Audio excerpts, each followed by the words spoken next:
ആ ഇരിക്കി, ചായ എടുത്ത് കുടിക്കും. ആ അക്ഷയൊക്കെ ഇപ്പൊ എങ്ങനെ പോകുന്നു? ലേശം പഴയതാ.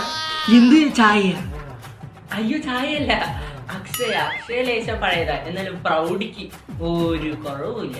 ആ ചോദിക്കണം വിചാരിച്ചിരിക്കുന്നു, ഏത് പൗഡറാണ് ഇട്ടത്? ഓ നല്ല മണം കേട്ടാ, എന്നോടൊന്ന് പറയണേ. അയ്യോ പൗഡറല്ല, പ്രൗഢി. ആ പുതിയ സ്ഥലം വാങ്ങിച്ചു എന്ന് കേട്ടു. ആ സ്ഥലം ഞാൻ വാങ്ങിച്ചായിരുന്നു, നമ്മുടെ സഭാസഞ്ചേട്ടന്റെ ബാക്കിലെ ആ സ്ഥലം ഇല്ലായിരുന്നു. ആ അത് തന്നെ വാങ്ങിച്ചായിരുന്നു. എങ്ങനുണ്ട്? ഓ പോയാ നീ, ഇതെന്തത് തീരെ മൊരിയില്ല ഏട്ടാ. ഇവിടുന്നാണ് വാങ്ങിച്ചത്, ഒട്ടും കൊള്ളത്തില്ല. പിന്നെ ആണെങ്കിൽ എണ്ണ ചവയ്ക്കുന്നു. അയ്യോ ഞാൻ ബജിയുടെ കാര്യത്തിൽ ചോദിച്ചേ, സ്ഥലം എങ്ങനുണ്ട്? അപ്പൊ ലാഭത്തിനങ്ങ് വാങ്ങിച്ച്. അല്ലേല് ലാഭത്തിന് വാങ്ങുന്നു ഒന്നും കൊള്ളത്തില്ല. നീ കണ്ടില്ലേ ബജി, അങ്ങ് ലാഭത്തിന് വാങ്ങിച്ചേച്ച് ഗുണമില്ല. നീ ലാഭം നോക്കി വെച്ചിരുന്നാ ഗുണം വേണ്ടായോ? വായി വെക്കാൻ കൊള്ളത്തില്ല. ആ അക്ഷയൊക്കെ ഇപ്പൊ എങ്ങനെ പോകുന്നു? കൊഴപ്പില്ല, എന്നാലും ചെറിയ നഷ്ടത്തിലാ. ആ തുടക്കമല്ലേ, ലേശം